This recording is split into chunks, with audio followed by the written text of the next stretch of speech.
Well, hello everyone and welcome back to my channel. Today is part 2 of my Exposing Astrology series. Guys, I am so excited about this. I have not been this high on life in a long time. I loved how the first video turned out. I hope you guys enjoyed it and found it very interesting. If you have not watched that video, I would highly recommend doing that first and pausing this video. I will have it in the card up here so that you can click to it. This video will make a lot more sense if you watch that one first. I go over the origins of astrology, how it's connected to witchcraft, and today we are getting into the nitty-gritty. We're getting into the birth charts, the star signs, the planets, their meanings, and just really getting into that because I think it's important for us to sometimes know the details in order to understand the occultic roots of all of this. I got my little coffee here today. This is gonna be a doozy, so if you have a beverage of choice you enjoy, today I have my iced coffee. I actually made this morning. I like a couple shots of espresso. This one has some brown sugar, some sea salt, some raw milk, and I just froth it all up and it is delicious. Although I'm thinking about making some caramel sauce. Maybe I'll make that for the next video. I really want to make some caramel sauce for my coffees. Anyway, get your beverage of choice. Let me know in the comments down below really quick, what is your favorite type of drink? Matcha, tea, coffee, whatever it is. I really want to know it, and let's get into this video. As always, I have my little laptop here with a lot of notes, so I might be looking down a little bit, but a couple disclaimers I wanted to start off in the video. This one will have a ton of chapters in it, so feel free, if you don't care about the disclaimers, you can skip ahead. But a couple things I want to say. First of all, this is an occultic practice. Astrology, as zodiac signs are, horoscopes are. It's very connected to the occult and a lot of darkness in that. The reason I'm making these videos is because I definitely think it's important to understand these things so that we can fight back against it as Christians, and for people who claim Christ, if they're practicing these things, for us to have the knowledge and not be ignorant of it so that we can actually have conversation with them of why they should have nothing to do with this. That is why I'm making these videos. In no way do I endorse any of this. I don't think it's fun. Obviously, it's entertaining in a sense to see the connections, but all that to say, this is not something that is a weaker brother, stronger brother issue for me personally. However, there's a lot of people that this is. There's a lot of people who have been involved in the New Age, in the occult, in witchcraft before they were saved. Maybe they have a lot of trauma surrounding it. And so if that's you and these topics either cause you to have a lot of traumatic memories with it, or it's something that causes you to want to sin in this again, please do not carry on watching this video. I do not want to cause anybody to stumble with this, and there is absolutely no shame in that. I am a weaker brother when it comes to things like horror movies, scary movies, even psychological thriller type movies. I can't do it anymore because of my past with watching a lot of scary movies. I went too far and it was not good, and so now I can't do any of it. So if that's you, there's no shame. Feel free to move on. The next disclaimer I want to say is, as much as I'm researching this and as much as I'm trying very, very hard to get it accurate, right? I don't think there's any point in talking about these topics if I'm gonna actively get it wrong.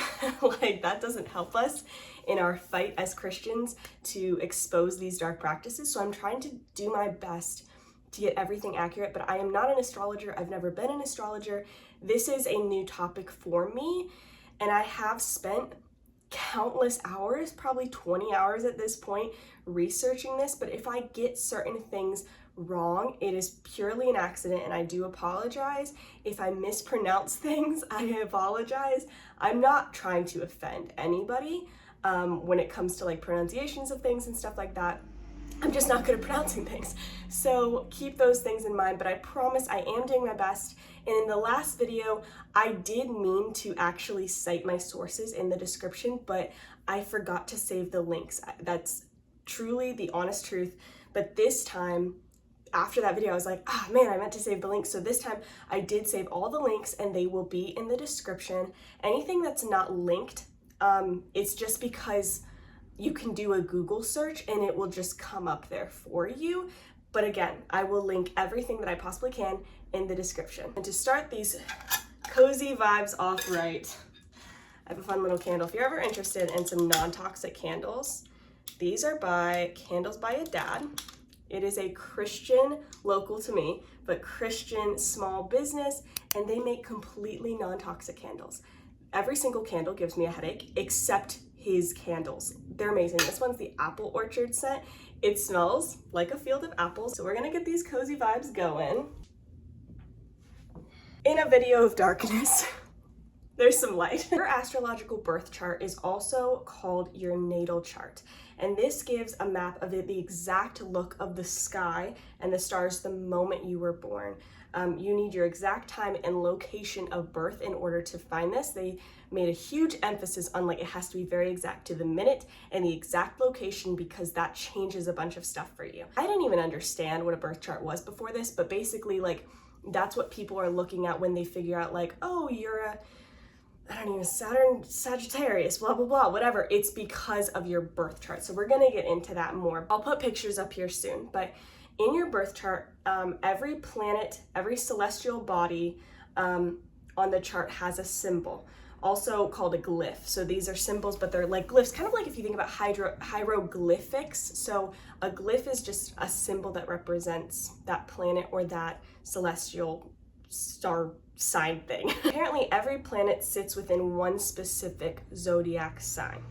So glyphs literally just mean the symbols, and they look like this on an astrological chart. In your chart, the position of each planet or celestial object says something about how their energy shows up in your life. So the planets kind of represent different characters of their own. The way this specific website describes it, these planets are thought of as character archetypes, and each one plays a specific role in your life. Kind of like actors in a movie of your life is the comparison they gave. So planets are like the actors. They're like the character archetypes. I was confused about this, but we'll get into it more. Maybe you'll understand what I'm saying. Also, when I'm saying all of this as matter of factly, like, oh, the planets mean this, it's not because I actually am like buying into it. It's because I'm trying to get in the head of an astrologer of like what they believe. I feel like that's the best way to communicate this. Let's talk about the planets and what they represent. So the sun and moon are included on this list. So the sun represents identity, purpose, and ego.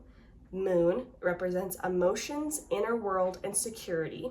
Also, this was from one specific site that seemed very similar to other sites I was comparing it to, but different sites might have slightly different meanings, but it's the same kind of genre, if that makes sense. Mercury means communication, expression, and the mind. Venus means values, taste, and sensuality. Mars means motivation, action, and sexuality. Saturn is responsibilities, lessons, maturity. Uranus is innovation, rebellion, and eccentricity. Neptune is spirituality, dreams, and illusions. And Pluto is transformation, metamorphosis, and rebirth. So moving on to the zodiac signs, they are described as being personalities. How is this totally different from characters of the planets? I don't totally know, but this is kind of how it was explained. Venus represents, for example, Venus represents love and money and values, but depending on how its zodiac sign is, those characters will be expressed in different ways. So if Venus is about romance and love, the sign will determine how that love is shown. So like if one of the planets is maturity, then the sign, like a Sagittarius or a Taurus or something, would determine how that maturity is shown. Does that make sense? Signs, I didn't know this. This is really interesting to connect the dots. The signs come from the 4 elements. This is really interesting to me because we see that a lot with other religions too, like Hinduism and Buddhism. Earth, fire, water, and air. So there are, I think, 3 of each. That would make sense because 12. So I think it's 3 earth, 3 fire, 3 water, and 3 air signs. You even see that with shows like Avatar: The Last Airbender, which is heavily rooted in Buddhism. So like I was saying in the past video, astrology has these roots and tethers in all sorts of different religions all over the world. And even if there's slightly variations of it, they all connect to this like underlying mysticism, occultism of using nature to like like using your own willpower to bend nature. So here's the signs and what they represented. So the planets, we saw what they represented. The signs represent this. I know this is, sorry, that was loud. I know this is a lot of information. This isn't a pop quiz. This isn't a class. You don't have to take notes if you don't want to, obviously. But I'm just gonna go through them here. So there's 12 of the zodiac signs. Aries is supposed to mean bravery, passion, and spontaneity. Taurus is supposed to mean loyalty, commitment, and practicality. Gemini is curiosity, communication, and play. Cancer is sensitivity, protection, and creativity. I misspelled. Leo. Leo is performance, courage, and pride.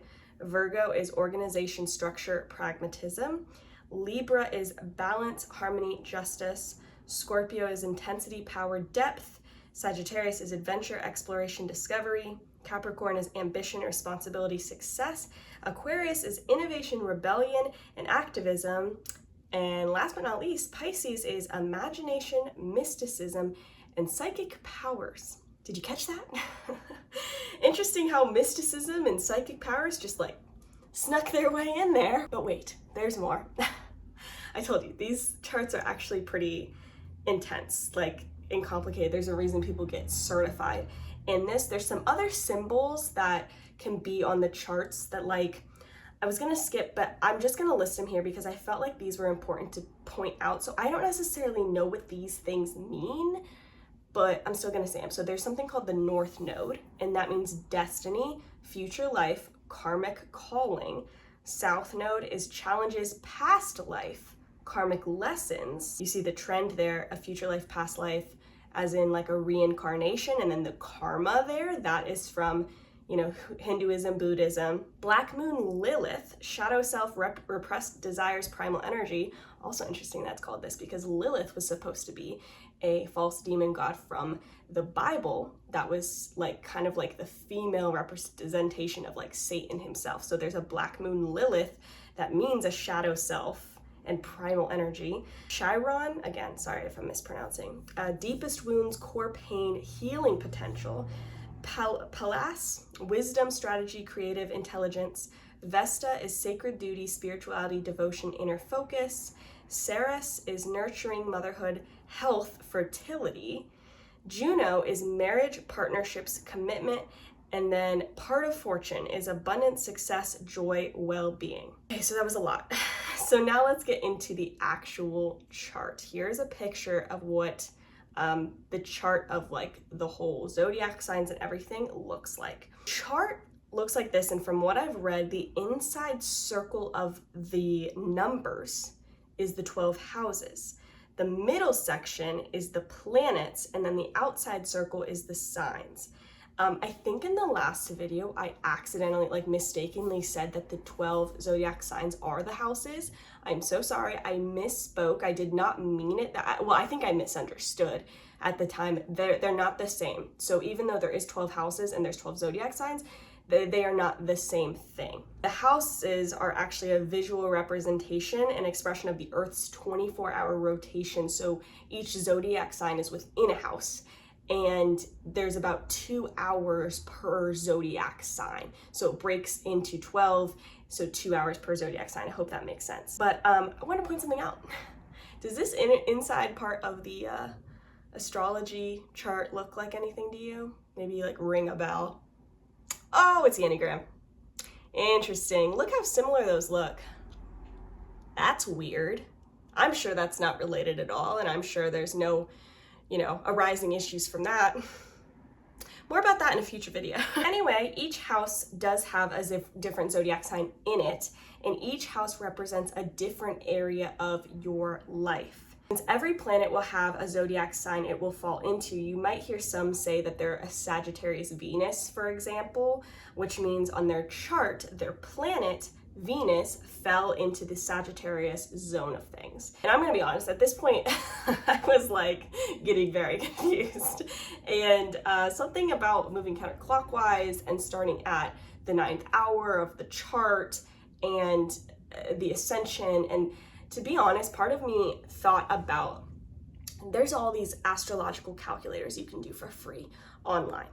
And I thought about it for a second, putting in like a fake birthday and a fake city and a fake name to get just like a mock-up birth chart to interpret. I decided against it. I'm already playing the line here of like diving into astrology to expose it. I don't want to go so far that even if it's accidentally, that I'm accidentally practicing astrology by interpreting things. Does that make sense? So I was like, I'm only going to do this if I feel like I'm led to and I feel like I have to, and I did not feel that way. So I didn't. So there's only so much I can tell you from my point of view as never being an astrologer, never being into that, and never doing a mock-up of a birth chart. So here's what I found out without doing all of that. So when someone looks at their birth chart, they're supposed to start at something called the ascendant or the ascension, also known as their rising sun. So if you'll hear people say like, oh, what's your rising sun? And usually where most people are like, oh, I'm a Taurus, but then they don't know anything else. People ask them a question and they're like, I don't know, I'm a Taurus. And that's because people who are really into zodiac signs know that to interpret it, I guess, correctly, you have to know what like your rising sun is. And this is the zodiac sign that's ascending over the eastern horizon at the exact moment of birth. Whenever you were born, that exact moment, whatever zodiac sign, which I guess is found through the constellations, is ascending over the eastern horizon at that moment of your birth is your rising sign. That zodiac sign is supposed to represent your perception of reality and the reoccurring patterns, themes, and cycles you'll encounter in your entire life. So your rising sun sign is very important and basically is your like entire foundation of your life, which I'm like, that's hilarious to me because it basically is like, these are the patterns you're going to have your whole life. These are the reoccurring issues you're going to have. These are the reoccurring themes, all this stuff. And I'm like, for some people who are so desperate to become their own gods, who so badly want to turn away from Christ in order to become their own gods and serve themselves. That's what the New Age is all about you, all about your own ascension to your higher self. For those people who hate control and are all about free will and don't want anybody controlling them, you sure are falling for some stars in the sky telling you exactly how your life's going to be. Someone had to say it. Once you identify your rising sign, your ascension point, on your birth chart, you would then move counterclockwise, and the order of everything symbolizes different stuff. Once you identify your rising sun on your birth chart, whatever zodiac sign that is, you move counterclockwise, and in the order that you're moving and the different things that come after represent and symbolize different stuff in your life. Again, there's only so much I could figure out without doing a mock-up, and I wasn't really willing to do that. This is a little thing, and it might mean nothing. It might be like just a shot in the dark, but I found it kind of interesting that you're supposed to move counterclockwise. And the reason is because it seemed like its own little small mockery of how the Lord set up the world to be. And that's what all witchcraft, occultism, all of it is a mockery of how God created nature to operate. He did not create us to take advantage of nature and bend it to our will. He created nature and the power of water and the power of air and all this stuff. He didn't create it for us to control, but for him to control. And in the same way, he created time as a construct for us.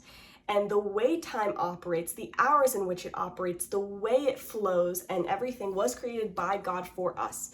The way we are meant to interpret time is going clockwise around a clock. And that's how we know what hour it is. And yes, I know that we as humans figured out what those numbers are and stuff, but God set it up.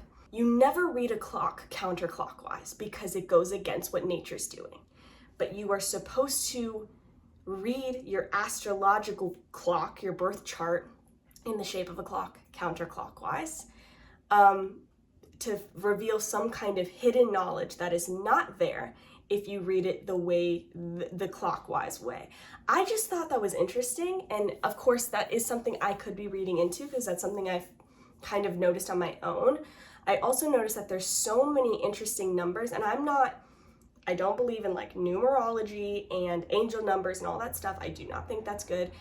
But I do know that the Lord does use numbers, specific numbers throughout the Bible in different contexts to represent different things. We can't get too carried away with it, so I'm saying this with an open hand. But I mentioned in the last video how I think it's interesting how there's the 12 zodiac signs, there's also the 12 houses, and there's other things of 12 that the Bible uses, like the 12 tribes of Israel and different, there's just a reoccurring pattern of 12 a lot of times in the Bible, and it means something. Just like how 7 represents, like, I think perfection over and over and over in the Bible. You also see that number with 3 and sets of 3. So sets of 7, sets of 12, sets of 3. You see that a lot in the occult as well. And isn't it kind of interesting that you're supposed to start at the number 9 and then move counterclockwise? And again, I don't totally understand that, but I just noticed these little things here and there that I'm like, was that intentional? I feel like with the spiritual realm, everything's intentional. Demons aren't just like, they're not human. They don't just like do stuff on accident. You know what I'm saying? I don't know. So that's just me. Let me know in the comments if you kind of see where I'm vibing or if you think it's just like a coincidence. So like I said, essentially this ascending sign will tell you the reoccurring stuff you're going to deal with in your life and how you perceive reality. So it's already telling you your identity. Like, it's just so funny. For a bunch of people who only want their identity to be in them, they're really open to anything else other than Jesus telling them who they are and how their life's going to turn out. But the funny thing is that there's actually truth hidden in there. Your future is already written. The reoccurring themes of your life are already written. There is a plan for you. But that's God's plan. He set that out. And so he is the creator of us. And as creation, our hearts crave what the creator made us to be. That's just how it is. When we were made in the likeness of something being the Almighty God, and when you're made in the likeness, even though I can't even fathom that in my finite mind, I can only imagine that you want to do inherently in your soul, you want to do what you were created to do. And we were created to depend on the Lord for the paths he's already written for us. He says, I have plans to prosper you, not to harm you, plans to give you hope in a future, and that he has already set up good works for us to walk in for his children. And that he, before anything was even created, he chose his elect, and that, it was his good pleasure to reveal his salvation at the appointed time for each of his elect. And so my point is, the sovereignty and the providence of God, even though so many people seem to hate that idea, seem to think it's so cruel, the idea that God would be sovereign and in control of everything and have every path in your life already set before you, they think that's cruel. But then when it comes to this, they're eating it up. Why? Because there's a part in us that actually craves that. We want to depend on a holy and good God who has good plans for us, because we actually don't want to be in control of our own lives. Like, even whether you're a Christian or not, you don't want that.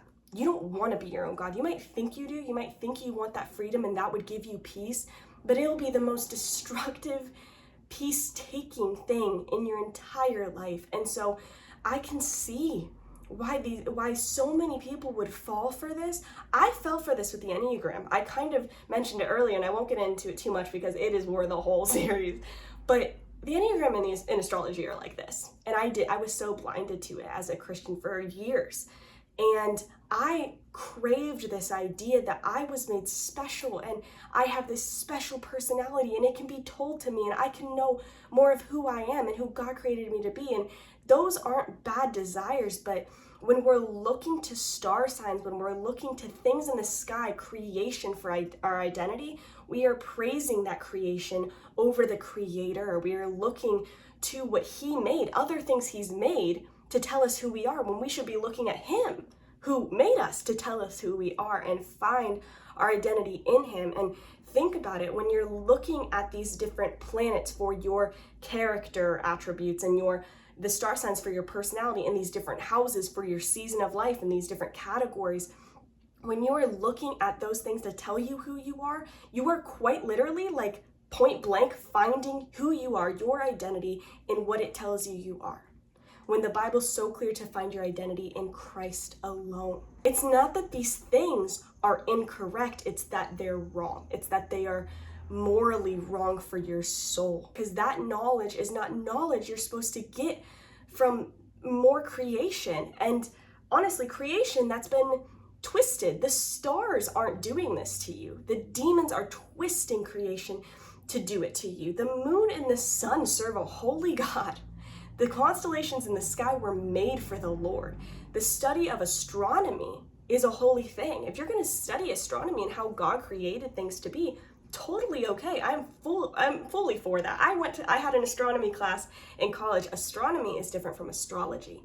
Astrology is when you are looking to the planets and the stars and the sun and the moon, who actually want nothing to do with what you're doing, because even the rocks cry out in glory to God. His creation serves him, but the demons, the fallen angels, they are twisting it to make it look like the creation wants to worship you. The creation wants, to serve you in that way instead of serving God.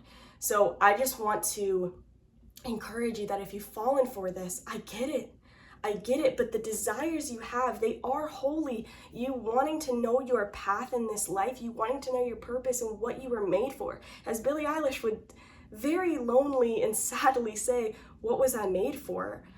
God. You were made for God and he loves you so much. And so anyway, I just wanted to throw that in here. Like, your purpose, you have a purpose. You have a divine purpose. You have a whole mission before you. There's a purpose to every moment you are on this planet, and you're not gonna find it in the stars. You're not gonna find it by talking to demons. You're not gonna find it in astrological signs or planets or your birth chart or in ascending anything. Because even if there's a tiny little truth woven in there, even if every single personality thing it says about you is right, it is trying to lead you to hell. It is luring you there to destroy you. God can tell you all of that and more in a holy way. He can do it in a way that preserves you and guards your heart. Just please trust me in that. I wouldn't say it if it wasn't true. I wouldn't say it if I don't have the experience of knowing what New Age offers versus what the God of the universe actually offers. So, moving on after that fun little Bible rant, back to the details of the birth chart. So, the planet equals the character, the sign equals the personality, and the house area equals the area of life. So it's basically like a formula.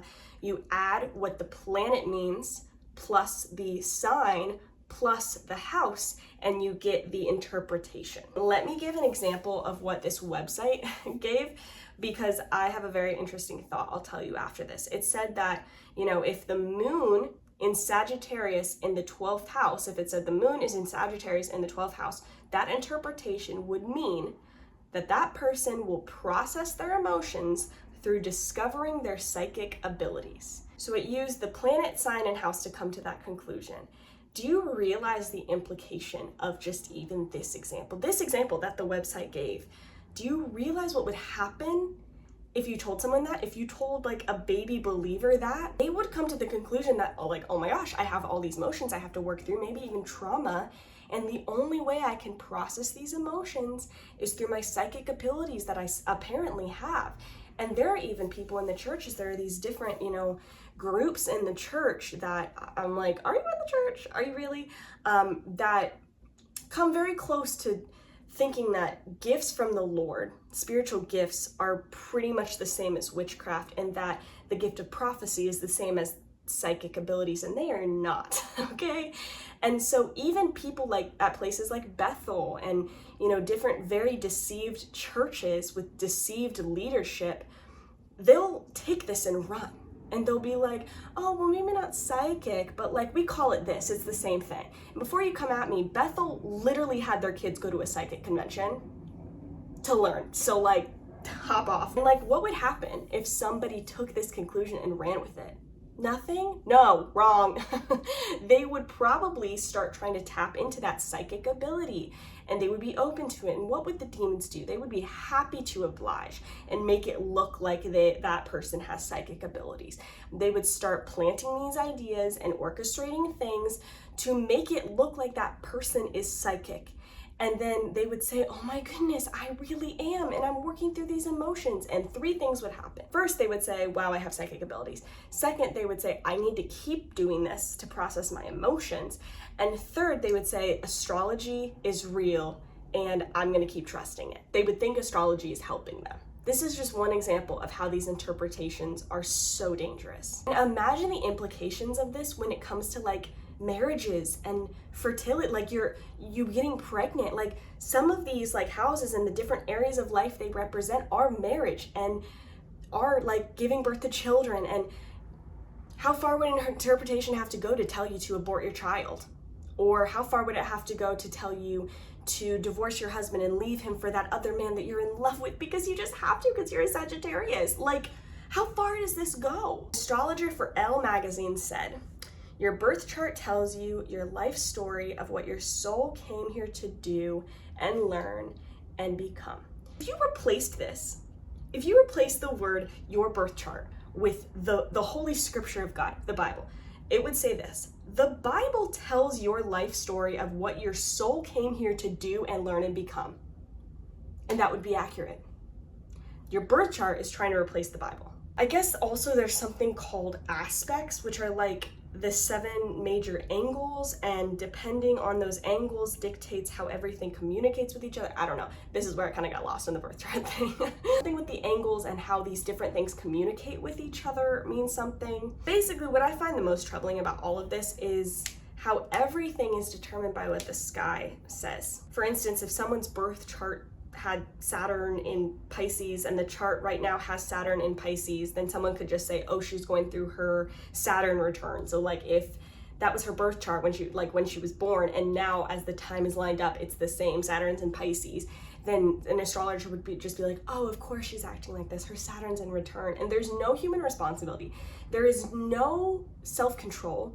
There's no like, no, you have to die to yourself and your flesh every day. You have to submit your life to Christ. You have to lay down that desire for wickedness that we are all bent towards as people.